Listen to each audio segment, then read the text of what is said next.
Kellan, Olson, Arizona Sports Suns reporter coming to you live from Game 4, post-game. The Suns won. I didn't look at the score before this like I should have, like a professional, but the Suns won this game. I know that. Is it up on the scoreboard somewhere? No, not over there either. I'm in trouble. Hey, Kevin. Hi. That's How are fine. We have to rush out. It's fine at the end of the game. Your name's Kevin Zimmerman. You co-host the Empire of the Suns podcast with me.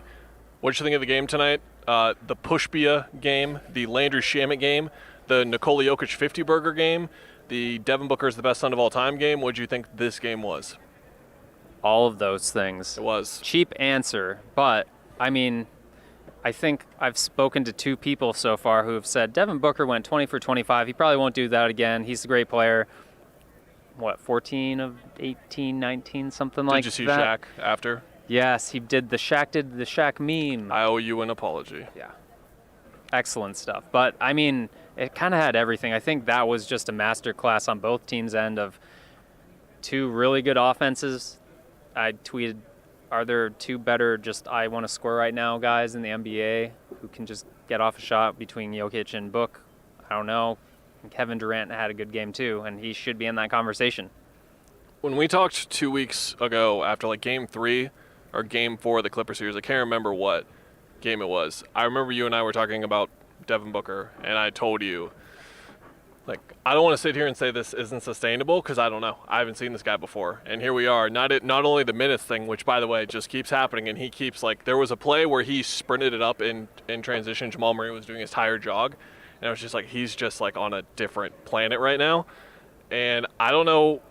Again, I'm not going to sit here and doubt it and act like it's not going to stop because he's just reached this crazy form. So, yeah, so now he's 34 of 43 in his last two games. He had a career-high 12 assists in this game. The Suns won this game when he did not score in the fourth quarter, which is a testament to how he was able to lift his team and contribute with the team. I'm not sure how many assists he had in the fourth, at least 3, I think. But they were starting to be more aggressive at the start of the game, and then more so at the end of the game, even more with the coverages on him. And he just made the right pass, and he had to find the guy in the corner.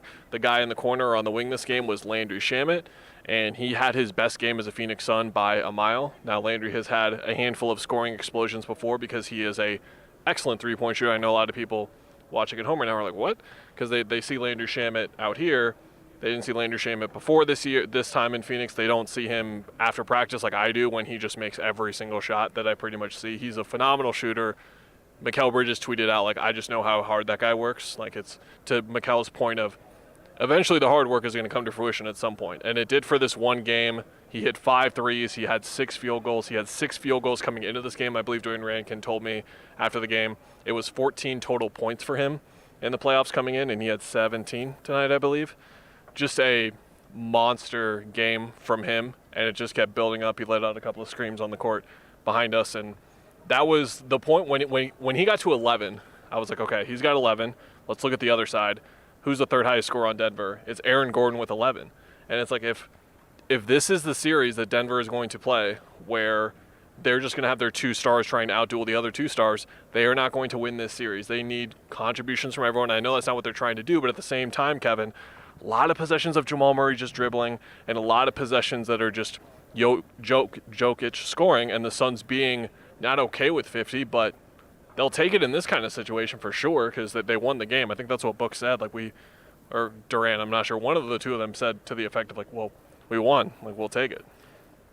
Shamet's defense also deserves a head nod because, look, it's very obvious Jamal Murray from game 1 has been hunting him, and you and I were talking before this. They kind of get out of their offense when they let Jokic just score 53. There's no doubles heading his way. DA and Landale are kind of on their own in some ways. Usual help defense, but no obvious double teams sent their way. Jamal Murray hunting matchups instead of running offense. And then on the other end, I think the Suns did a great job for the second game in a row of looking for those corners, whipping it around real quick. And Denver was throwing, I thought their adjustments would be different, right? I thought they would throw some scheme differences, but they just sent more doubles at Kevin Durant and Devin Booker, which, we kind of know how that can go, and it opens up other players to shoot, but they were wide open, and I don't even know if it's a scheme thing. I think it's just not the best putting them in positions to play good defense necessarily, and I'll be interested to see if they keep doing that. Jeremy's making the break thing, so we should go. I'm going to say this here. I'm going to say it on the radio. Every time I'm on the radio tomorrow, I'm going to say it on our podcast when we record it over there from the Matt Ishbia seats. I'm going to say it in my column. Monty Williams is out coaching Michael Malone. We talked about it all the time, how last year in both series, Monty Williams got outcoached. It's true. We got to give him his flowers when he outcoaches the other coach. And to your point, I just expected far more from Denver schematically and adjustment-wise, and we haven't seen it. Terrence Ross and TJ Warren continued to be playable in this game, and that's no slight to their ability, but the main reason why Monty was hesitant to play them was because defensive warts, as he phrased it, but the warts haven't showed in this series because they haven't really been able to functionally attack those guys. And if the plan is to just double Devin Booker and Kevin Durant, one of them is going to be right next to the other. You're going to be able to pass it to him, and Booker and Durant have been able to. I'm going to clip for Game 5 how many times they've played in .5 in the last 2 games off of each other, and it's been a ton. So it's just extremely effective for them right now, and Denver is not necessarily in trouble, but we should mention before we go the Nikola Jokic shove. Tony Brothers in the Pool Report called it a deliberate shove, and my goodness me, did the Denver Nuggets not do the best job after the game of tidying the situation up and maybe not saying they don't care if the fan is a billionaire owner of the team that they're playing against, or Nikola Jokic trying to play both sides and give his perspective. I guess it shouldn't. It shouldn't matter, but does Tony Brothers know who he is either, or whoever called that? I don't know. But it's a deliberate shove to a fan, and this is the kind of stuff that the league takes extremely seriously, and it's an owner at the same point. We can't act like that just doesn't matter in this equation. Do I want to see Nikola Jokic suspended to steal my line from Game 3? Hell no, I don't.